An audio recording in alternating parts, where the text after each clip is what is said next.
Nancy comes from the Netherlands and is a crop circle researcher, comes over here every year, but she's also into very esoteric things and had quite a big experience in the White Spring in Glastonbury last year, and has done a lot of research into Dion Fortune's work there. And this kind of takes me back a little bit, because when I was a little girl and first went to the British Museum in London, I was captivated by the Egyptian rooms. I just couldn't leave them. And every time I've been back to the British Museum, that's where I'm drawn to. My first visit is always into the Egyptian rooms. And last year, Nancy went to the Egyptian rooms and I think had a similar experience, but she has done a bit more research into it than I have. So she's going to be talking about the goddess Sekhmet and what she has, what she means for Nancy and for all of us. So, ladies and gentlemen, would you please give a very warm welcome to Nancy Polet.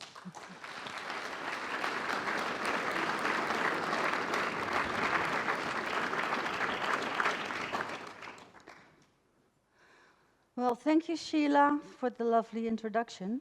Thank you. And thank you, Andy, for inviting us to give our lectures. So, like Sheila said, I have personal information, but also facts. So, from subjective to objective, everything will come by, and a lot of slides. So, I'll start. This is 22 years, it was 1992, that's the thing. We were in Egypt. That was our only time we went to Egypt. We didn't see any Sekhmet. I had no connection to Sekhmet that I knew of. We went to, 2 years after that, we went to England. We went to the crop circles, and that was it for us. So we stayed in England and we came back every year, and we have had a lot of experiences in crop circles, like Roland told on Friday. But in it was, I have to have the dates, 2010. That was the first time we met. We visited the British Museum, and there I saw these 4 Sekhmets. And I was standing there, but I was not really, well, it was a magnetic attraction, but I didn't know what to do with it. So I just stood there, I noticed it, and I walked along, and that was it at that point. But in that same year, it was 2010, we went, of course, back to the Glastonbury Symposium, and we went to the White Spring. And I hope a lot of people here in the audience know about the White Spring, because we didn't know until 2010.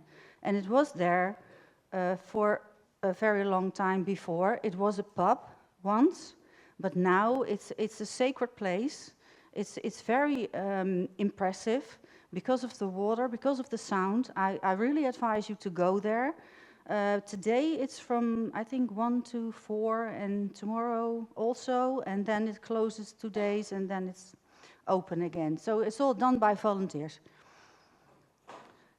I went in this White Spring not knowing what to expect. I was led there by synchronicity, in fact, by healers. Two women said to me, "You have to go to Glastonbury, and there's a special place and you will find it." And I didn't know of this place, and somebody mentioned it to us. We forgot again, and then by accident, well, synchronicity or accident, coincidence, whatever, we went there, and I had a very impressive experience. I cannot talk about it at this lecture because it will take too long, but you can find it on my website, and the website is in the program. So there's an article also about Dion Fortune, because she used to live for a very long time just below the Tor. Her house is still there. She did immense magical work, but now I'm talking about Sekhmet, so maybe another time about the White Spring. But please go there because it's so important. So then, this holiday, last year, we went to the Atlantis bookshop. We always visit London when we are here because we really like certain bookshops over there, and we always visit the Atlantis bookshop. And the owner, we know her fairly well, and she said, put down your bags so you can travel light. And that was a very good advice, because when we got to the museum, there was this security tent, and it would have taken a long time if they should have searched all our bags. So that wasn't necessary. We could leave them there. This shop is in Museum Street. So when where I'm standing here, I can just look at the British Museum, though it's very close. So if you're there, please visit both, because this shop is very interesting. So this museum again. Egyptian Hall, like Sheila said, very impressive. It's also very impressive because ever since Dion Fortune did her work, her magical work, she and other magicians always met at the Egyptian Hall. So you can imagine that everybody from Blavatsky, from all kinds of esoteric big figures, all went to this, all met in this room, and that's not only that's their energy, but of course the Egyptian statues and the things that are in this room are very powerful from themselves. So combined with the magicians, it's really a magical place. And I had the feeling, because 2010 was the last time I had been there, and when we were shopping in London, I was thinking, I need to go to the British Museum. I don't know why, but I need to go to this room. And I had no clue why, but I just followed my instinct. Then I saw this statue. And then it was really weird. This statue is, I don't know if this works, no. Next to this statue are the 4 statues that you saw earlier. But this one I hadn't seen before. And I was drawn to her. We were walking, when you are in the British Museum and you walk in the Egyptian Hall, this is one of the first statues that you see. And I was just shocked. I was just, Roland saw this happen. He saw that I froze, because for me it was, the moment was gone, and then I didn't remember what I did. I only remembered what I felt and what happened. I started crying. I felt, I knew her. I felt an enormous, deep memory that I still cannot really get to my consciousness, but it was a profound memory. What I also felt was a kind of possessiveness, both ways. So I felt, I'm hers, and she's mine. She felt very motherly, but also very, well, possessive. And I was just glued to the floor at that moment, and I was just looking at her. I was touching her also, but being very emotional and feeling like I was in another reality, in a way. So she has, in her arm, she has this ankh, of course. And this is, and she has all kinds of marks, but it's not broken, so it's not damaged. It's a fairly undamaged statue, and very big. Oh, thank you. Yeah. I touched her feet. I was mesmerized by her feet because she's larger than life. All these statues, well, most of them are larger than humans are, so it's very different. But like the feet like I said, I felt like I was in two realities at the same time. I was in London, but I was in her atmosphere, in her world. So I touched. I just did what came into me, came up. And I was a bit, how you call this, a bit ashamed because of my emotional reaction, because I was crying there. I thought people can be thinking that me and my boyfriend are having a row, or something is wrong, or that I'm, I don't know, what's, because most of the tourists just looked at the statue, made a picture, and walked on to the next statue. So they didn't feel like I felt, that she was very much alive. This is another Sekhmet in the British Museum, but in the Enlightenment room. It's a very, very beautiful room, but this Sekhmet is a lot softer for me. I don't know how it's for other people, but it's personal. Sekhmet can be very personal, but also, like Sheila said, she is very important for the world at this point. Then the synchronicities happened, because when we left London, we took our bags again, of course, in the Atlantis bookshop. But then when you're, it has to do with synchronicity. I just saw this one, I saw that one, but you see these everywhere. But now I paid attention. Now I saw them everywhere. And even, this is the next. We had, like this year, like Roland showed, we have an event next week. And at this event, I had no time at all to think about Sekhmet, because we were busy with all these speakers at that moment.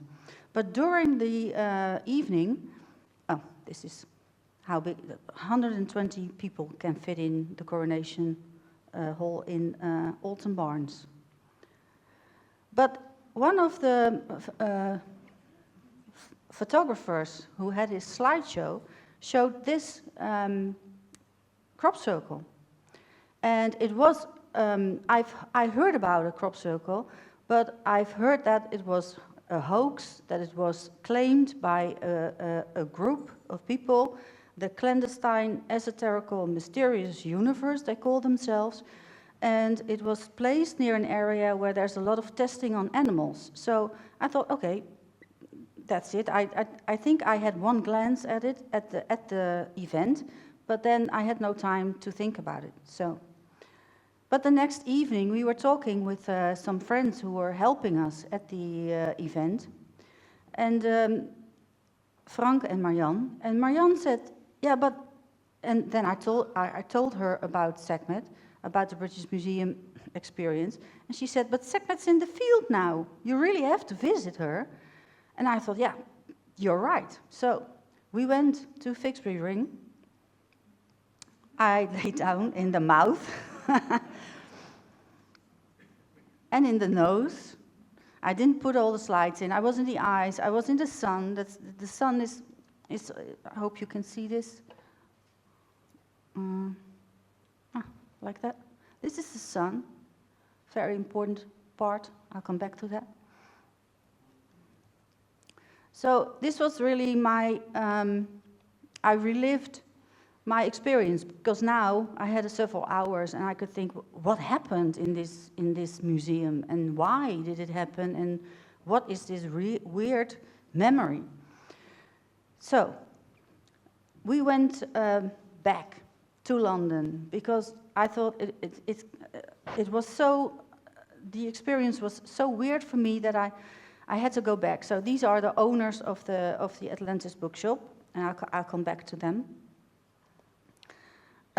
We went back to the museum, and now there were enormous crowds of people at the museum. So I was a bit afraid that I would not be on time to visit Sekhmet, because at 6 o'clock or 5:30, I don't know, it closes very early.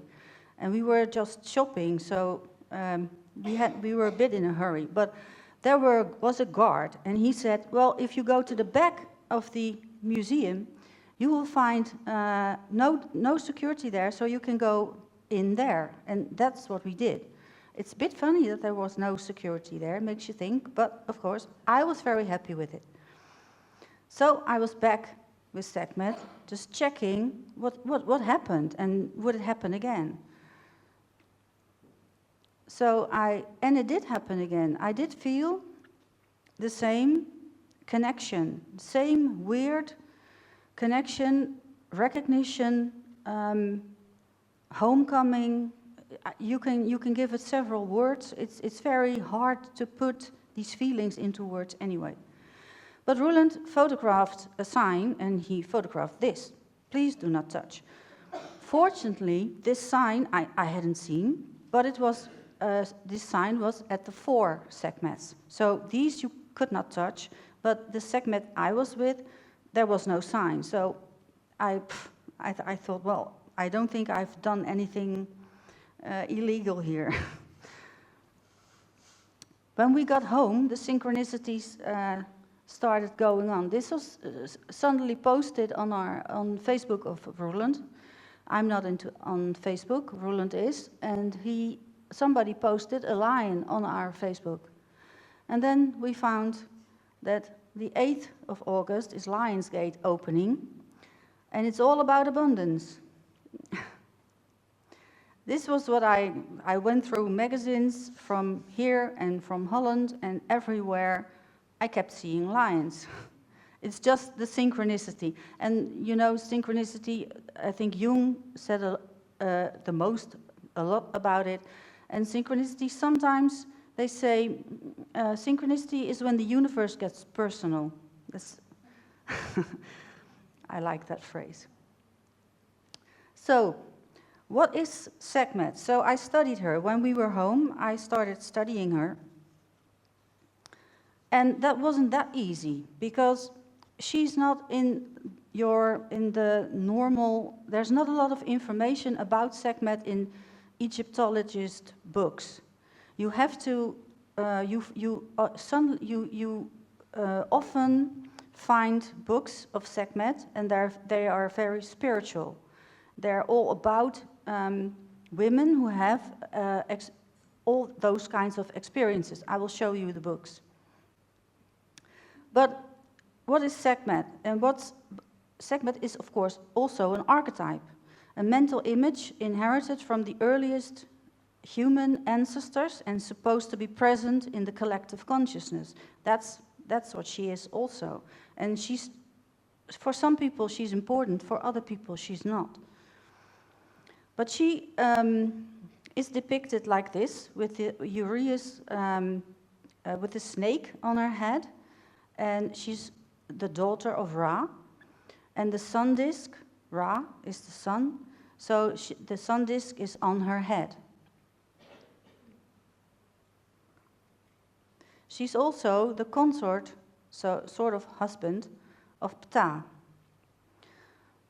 and the mother of their son Nefertem.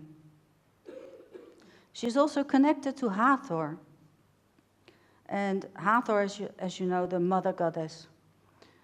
She's also connected to Bastet, and Bastet is a more softer energy. So in the past, the old Egyptians, when they prayed to Sekhmet for real protection, but if they wanted just more softer energies, then Bastet was the statue or the goddess that they worshipped. Oh, here I can use this. I can show you where. This is Memphis. Here, this is her.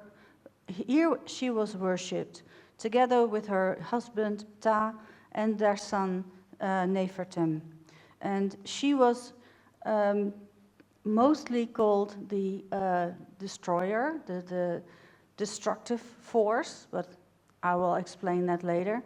Her husband, Ptah, is the creator, and her son was the healer, and that they were worshipped in Memphis.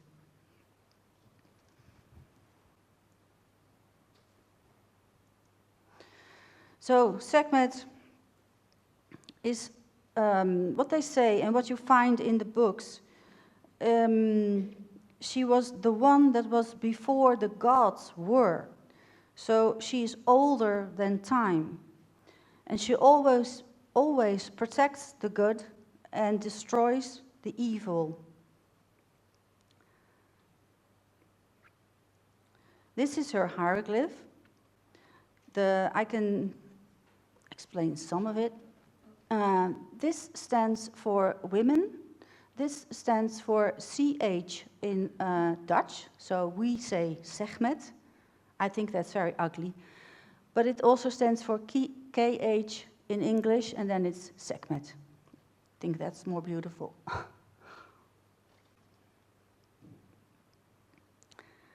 Now I will show a piece of footage, and it's about her old myth. There's a very old myth about her, and it's 2.5 minute footage, and please don't mind the Dutch in the beginning, because it will eventually turn into English.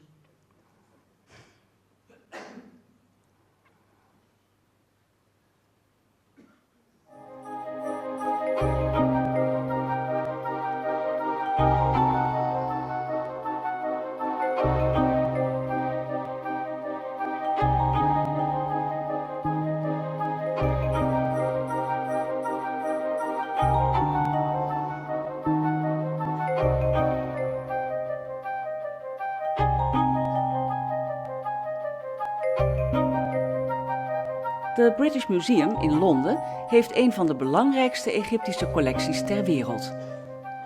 Conservator John Taylor is een kenner van de Egyptische oudheid. For an ancient Egyptian, magic would be something which they would expect to use in everyday life. Magic for healing, magic for protection. It was something which they could turn to when they felt that ordinary, everyday remedies and methods were not enough. If you recite particular words, and you recite them in the correct situation, perhaps facing in a certain direction or performing certain actions while you speak those words, they believed that they would have a magical effect. And they would not think of it as something occult, something forbidden, something dark or negative. It was treated quite openly. So for most Egyptians, magic would be an accepted part of life. The goddess Sekhmet, who appears as a woman with the head of a lioness, is one of the key goddesses in ancient Egypt who is bound up with this entire tradition of the use of magic. Sekhmet, her name means the powerful one, was a very terrifying goddess. She was sent by the sun god to destroy mankind when he'd become very angry with their wicked behavior. He thought that he would wipe out the whole of humanity, and it was this goddess who was sent to carry out that task. Eventually, the goddess was stopped in her murdering of mankind when a number of containers of beer were provided for her, and they were coloured red so that she thought that it was human blood that she was drinking. And she drank all of this until she became so drunk that she fell asleep. And then when she woke up, she'd forgotten that she was meant to be destroying mankind. And so the human race was saved. And the fact that the blood or the beer was red was because it was pomegranate juice. They put in, the myth said that was put in. So that's very important for her also.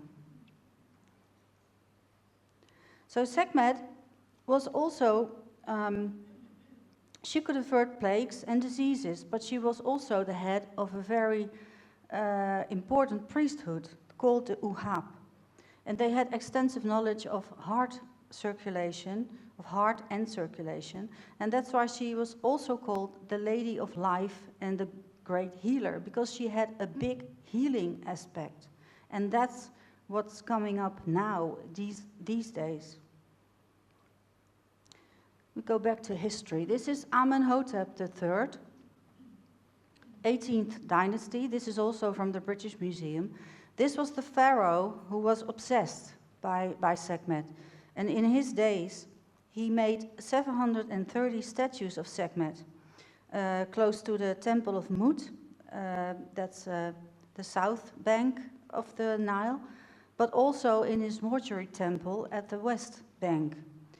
And he had a 38-year reign, and his period was full of prosperity and peace, and that's why he could make all these, or let them be made. Yeah, I don't know if you can see this, but I just want to show where he is. Here's Amenhotep III. And he's also the father of Nefertiti and the father of Akhenaten. Akhenaten, I don't know exactly how you pronounce that. And this is you see here where, I have to get closer even. I'm looking for, this is Memphis. Well, the Nile, I cannot find, oh, here were all these statues found. Karnak, Luxor, this is the place where they all were found.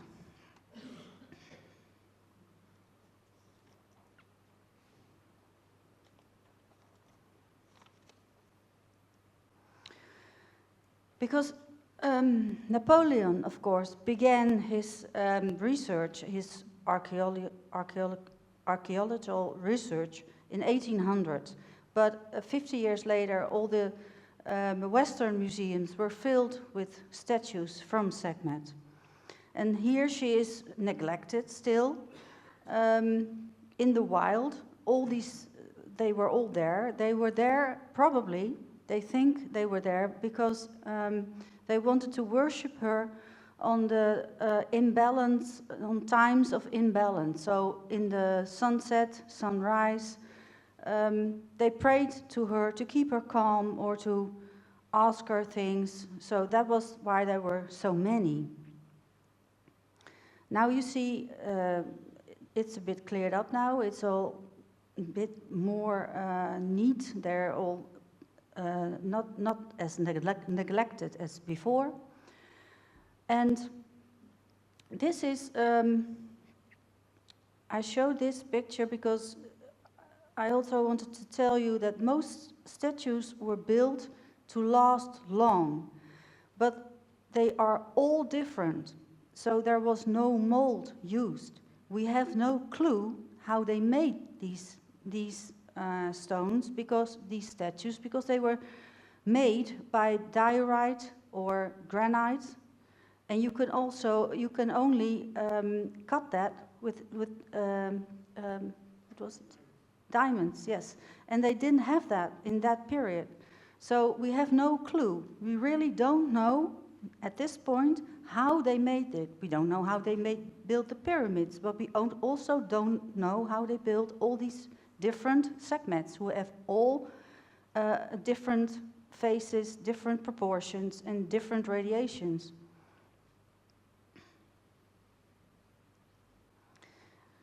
This is, again, the 4 statues in the British Museum. You see the standing ones, they have a scepter and an ankh in their hands, and the sitting ones have the ankh, the symbol of life. The scepter is a symbol of power.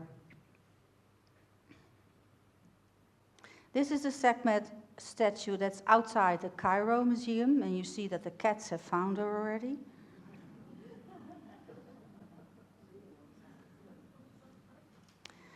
This is Sekhmet in Vienna, and here you see that sometimes the breasts are decorated with rosettes. Not every statue has that. This is in Louvre in Paris. This is in the Metropolitan, New York. This is also the Metropolitan. This is the Vatican. The Vatican has 50 statues of Sekhmet in depot. So this is an area where you can visit as a tourist, but there's another secret terrace, that's this one, and I found this picture on the internet, and I learned from somebody else that there are 8 statues on this terrace. Nobody can enter, and they are all, one is sitting, standing, the next is sitting, standing, and they're, so like that. And they are in a horseshoe shape. They are put in a horseshoe shape. And the reason for that is that in Mut, the temple of Mut in Karnak, there's a lake also in a horseshoe shape. And that's connected to Sekhmet. So there is a reason the Vatican has done this, but we have no clue, of course, because we cannot go there. This is an illegal photograph from somebody. And talking about the Vatican, 2 weeks ago, I was wondering if I couldn't find a better picture that I could show you exactly how they are standing there. And then I suddenly found something on the internet about the pedophile child abuse network that's now coming to the surface. I won't go into that, but it was a coincidence for me that suddenly I got this news and people start talking now about the child abuse that's going on in the Vatican.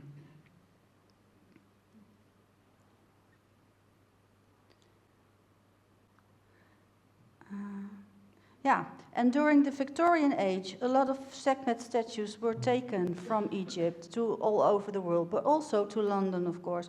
And they were not really appreciated. They were used for ballast, and sometimes they were kicked off the boat. And there's this rumor that there's a big statue of Sekhmet on the bottom of the Thames. I don't know exactly where, but at one of the bridges. And the British Museum owns 30 statues of Sekhmet, and 6 are on display.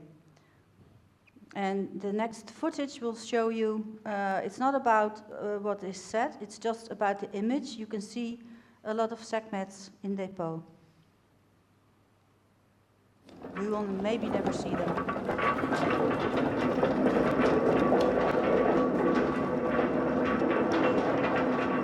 Ook een beeld van een van de meest legendarische tovenaars van Egypte, Gaanwas, de zoon van Ramses II, wordt klaargemaakt voor transport. Maar Gaanwas is niet de enige beroemde tovenaar uit het oude Egypte. So I wonder if we will ever see them. So, then I wanted to know, how can it be that these statues are having so much power, and how did they do this? So this is a Dutch book, but the ancient Egyptians, they saw the divine as a force with many names, and the divine could be anywhere and everywhere and has no boundaries. And like the man from the museum said, magicians believe that if they perform rituals and pronounce the right words in the right order, they can influence reality. This is a book by Murray Hope. It's a very important book. I'll come back to Murray Hope later.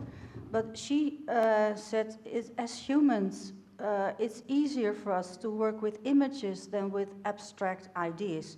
So the statues, they help us understand and communicate with the unseen. Heka is the energy that the ancient Egyptians used in their magic. They called Heka. And they believed this was the energy that the Creator used to create the world.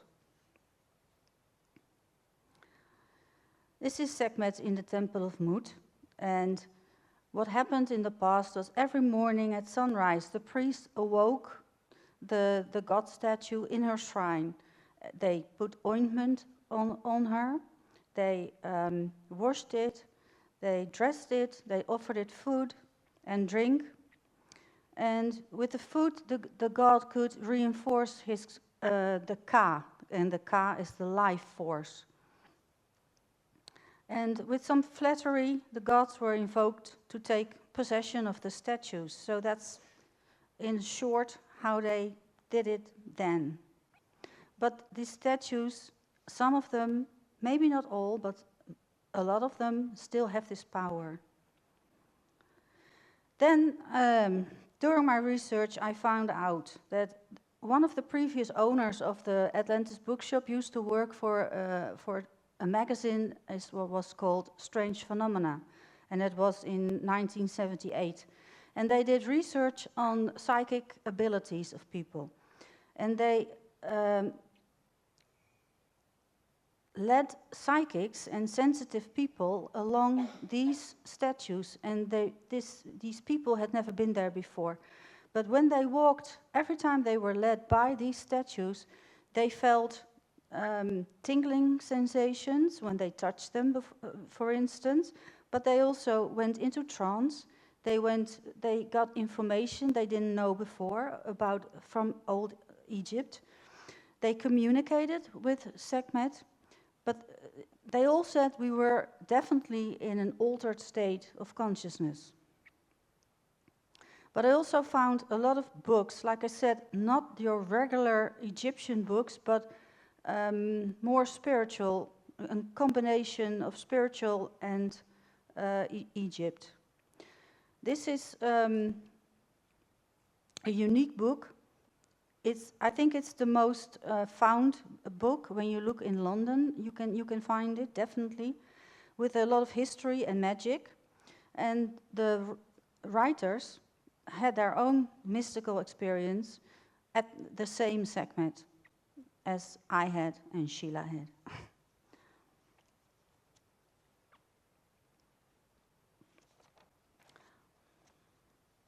Another book is from the States. These writers they have a degree in women's studies and in religion, but they also both are priestesses of a temple dedicated to Sekhmet in Nevada, in the States.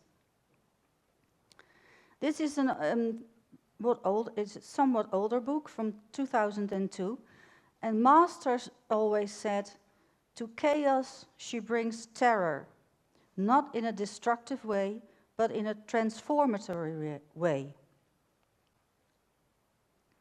And this book came out just now in June. I ordered it, but I haven't read it yet. But I know what's in it. It's a lot about Kundalini energy, because you see on her head, in front of the sun, there's also this snake, and you can see this as a cobra snake that's ready to attack, that's ready to protect her. But you can also look at it as the Kundalini snake that's gone from the bottom chakra up to the crown chakra, and Kundalini energy, of course, is also life energy or sexual energy even. And that's why she's also called the Lady of the Flame. And in this book, it said, if you actually do the work, if you let Sekhmet devour you, digest you, heal you, change you, that's when the magic happens. And I was browsing Glastonbury this few days, and I didn't find the book, because most of the books here, are secondhand. But Labyrinth, that's up the high street on the right side, will order this book, and it will be here in a week. So for people who live here or people who are interested, you can buy this in a week. This book I read some 10 years ago, and there's a chapter in this book that's about Abdel Hakim Aryan, and that's the last of the indigenous wisdom keepers of Kemet. That's the old name for Egypt. He died in 2008, and I will come back to him. But there's also a chapter in this book that's called Initiation by Fire, and that's all about Sekhmet, the activator of the power chakra of the solar plexus. And there's a temple in Karnak, and I'm just curious. Has anybody in this room been to? Yes? Oh, great! I haven't. I hope to in October, but I haven't been here. They say that this is the only alive, living statue in Egypt. It's been placed there by Pharaoh Thutmose in 1450 BC. But this is up front, because the room is pitch dark. When you enter, well, people who know, but a lot of you don't. When you enter this temple, you first see a statue of Ptah. Then you go into a pitch dark room, and there Sekhmet is, but there is a slight opening in the ceiling, and when the sun comes down through this opening and falls on her eyes, weird things start to happen. All kinds of lights. It's like she activates. It's like she knows that her worshippers are there, and waves of energies come out of this statue. Another picture. And she really is initiation by fire. She's imprinting your very DNA with her vital life force. I will show you now a footage of orbs in this temple. It's 2 minutes. There's no talk. It's only movement of photographs. So it's not the statue that's moving, but you see all kinds of orbs.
You've seen enough now, I think.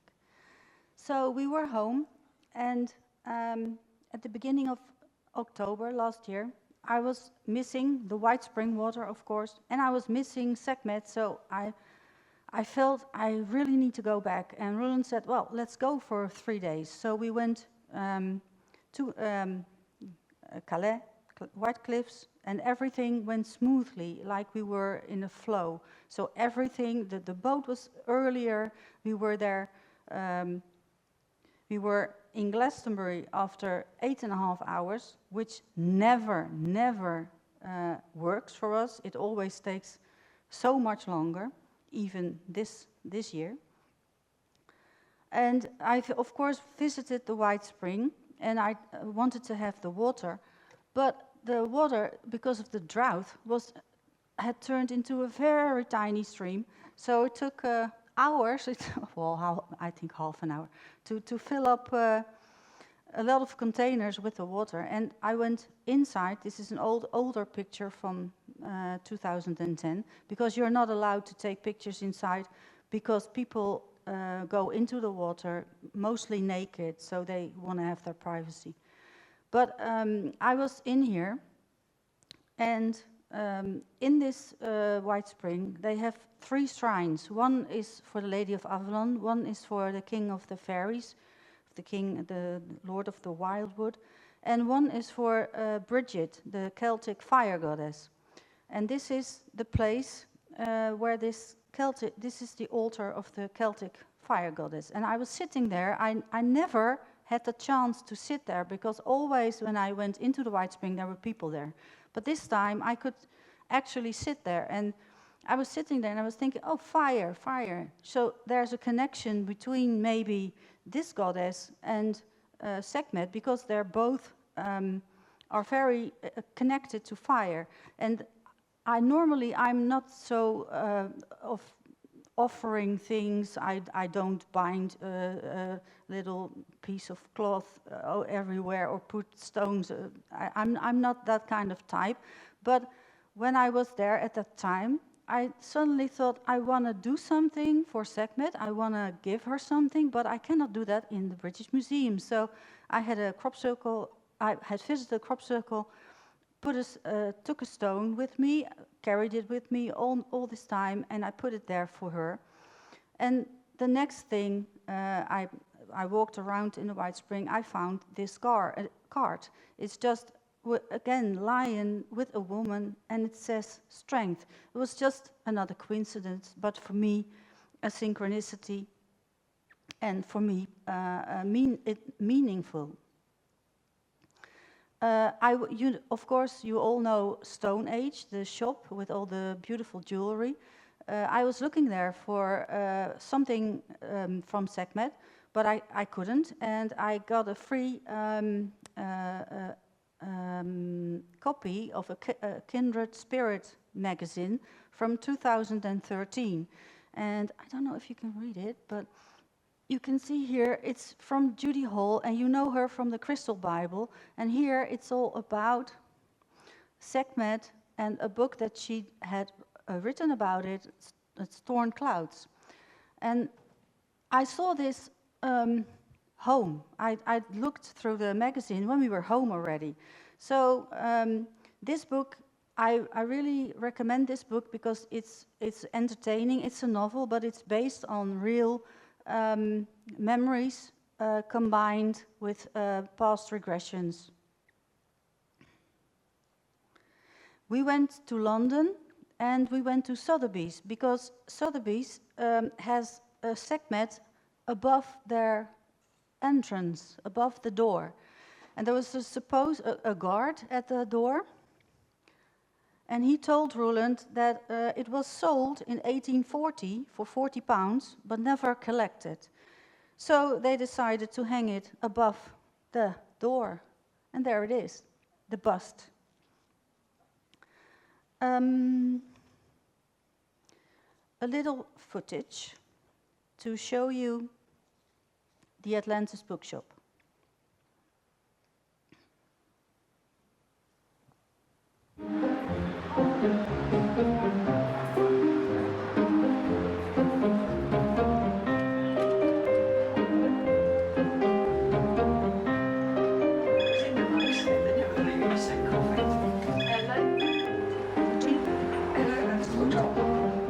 Stand with your back to the museum, and if you walk down, you're in Museum Street.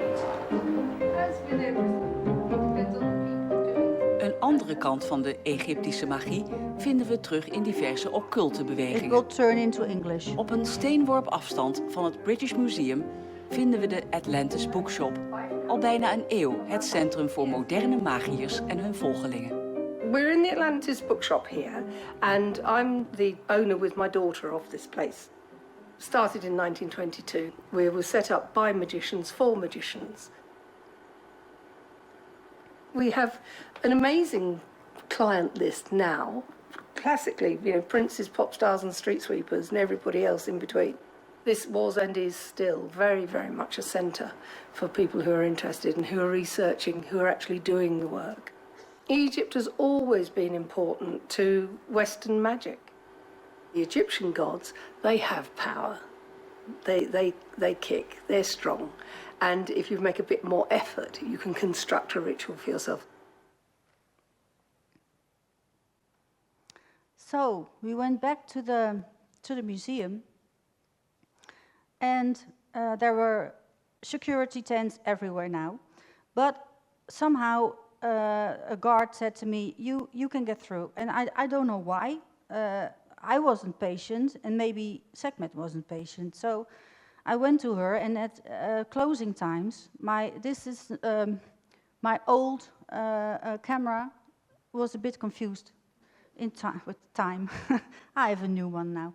But and again, it happened. Again, I felt everything. I felt the same feelings as the first time, but I went to her at closing time, so there was almost nobody around. And I let myself completely go. I touched her everywhere. I looked everywhere. I touched all the damaged parts and so forth. And the funny part was that I was looking at my watch and it stopped. And I was there for half an hour, and when I got out, my watch started working again, but running a half an hour late now. So that was a bit weird. And we went... Of course, I have to look. Yeah, there are more pictures than I... This is what you see when you get very close. We went to walk along the embankment, because in one of the books it said, when you walk the embankment, you can see all kinds of lions. There are images of lions. And so it was kind of a pilgrimage, but also because of this book, and that's Moon Magic, by Dion Fortune. And sadly, I don't have time. I can only explain to you that this book is really important if you want to know about magic, but it also has connections to Egypt, because this guy is following this woman from the West Bank to the South Bank, where the temples are. And I have no time to get into it, but please, this book is really, really good. And so when you walk there, you see these kinds of things.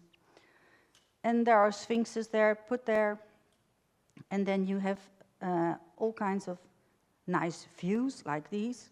But these sphinxes are put looking at the obelisk. That's not how it's supposed to be. They are protectors. They should be looking the other side. Well, there's these kinds of things you can find at the embankment. And of course, Trafalgar Square, you know all very well. There are lions everywhere in London. Here we were going back to Dover. Then we were home. I thought, well, this is it. But then after a few weeks, I got a call from a very good friend, and she said there are 2 very big Sekhmets in Leiden, in Holland. And they're from Turin, but they're on loan for a few weeks. So we went there, and we saw these. A whole different statue, whole different material also, and different expression, much softer. This one I could only touch her feet, because she was put so far away.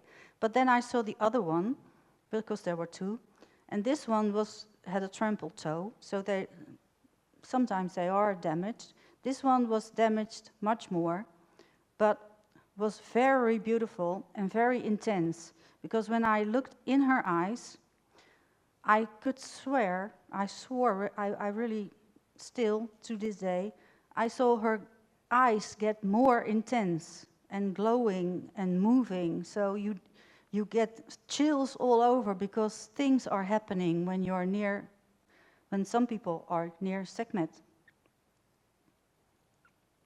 And of course, you know, she's all into beer, and we found this ad when we got out of the museum. It's just a funny joke from Sekhmet.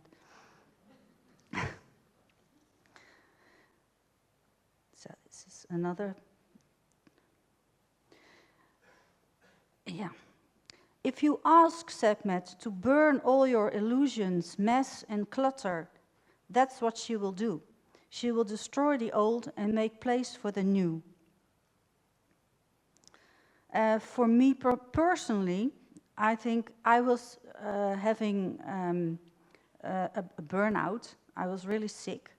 And I think she gave me a kind of energy. That's for me personally. She can do all kinds of things, healing processes. This is Willem Witteveen. He wrote this book. He got me in touch with several people in Egypt because he visits Egypt a lot, because he does 25 years of research on the pyramid. This is his book, and you can buy this book here at the Nexus stall. They have several copies, and it's a very important book. It's all about the pyramid being a big library. And Willem is in contact with the children of Hakim, which I mentioned before is the indigenous wisdom keeper. Yes. This is Hakim. This is an altar I made because I gave a lecture in December. And when you have no ability to, when you're not able to go to abroad or to a museum, you can also connect to Sekhmet with an image or a visualization or a meditation. This was the space where I had the lecture. And afterwards, people asked me, did you ever hear about the lion people?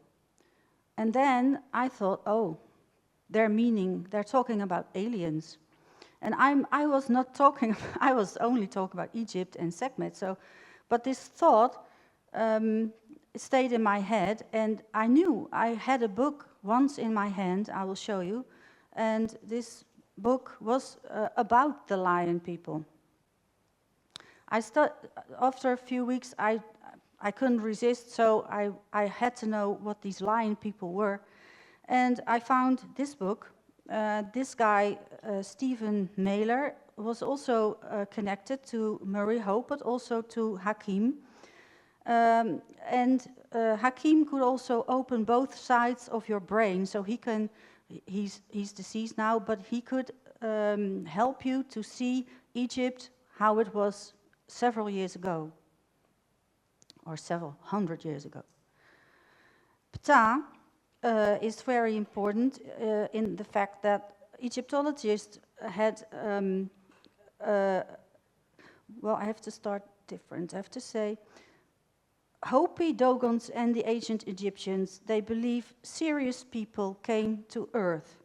And Ptah, there's a word for Ptah, that's SPDT, and Hakim said, no, that's not correct. The Egyptologists should have said Sa Ptah, the birthplace of Ptah. So also Hakim said Ptah was from the Sirius star system, he who comes from the blue. And Sekhmet is also sometimes found with blue on her face. Mailer wrote another book, and that's then is really important if you read this book. It's all about time. It's all about that the Egyptians had cycles of time. They had no linear time, they had cycles, but it's very hard to explain. Murray Hope, these are the books that I found later, but I had them in my hands a few years ago in Oxford. It's channeled information, but also combined with memories. And she's talking about her memories of being in Egypt, being a long, long time ago, with tall beings. They stand erect. They are taller than us. They are creative, practical, strong, and physical. And they visited us, supposedly, 2 times, according to Murray Hope. Murray Hope is deceased. She died in 2000, I think. A lion being could look a bit like this, could have looked like this. They're helping us in times of struggle, in times that things like Atlantis or Mu, or times like this when you don't know what's happening, what's going to happen to the world. They are assisting us. So they are very important to us, and they're helping us. This is another book by Murray Hope that's not channeled. This is research. And she says the Sekhmet archetype and the lion theme are slowly merging into the collective unconscious. And they are here to help us. This is, and I'm ending my lecture, I'm going to the end. This is last year, in 2016, there were was excavations.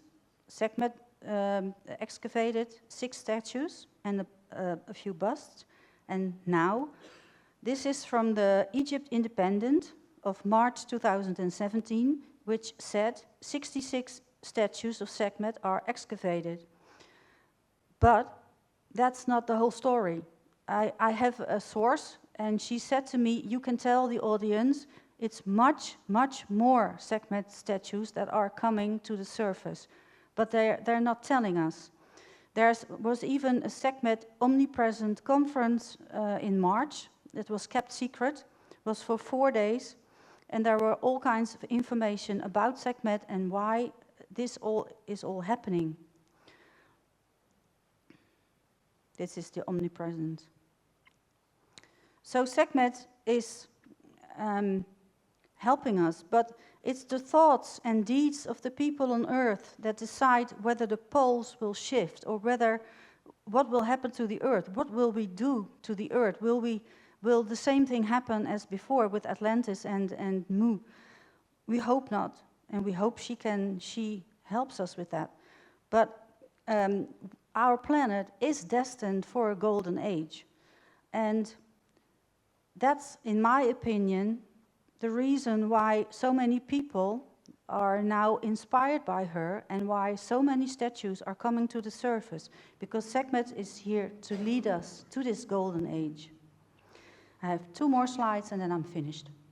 This is, of course, if you're into crop circles, you can visit our event next week. There are leaflets here if you like.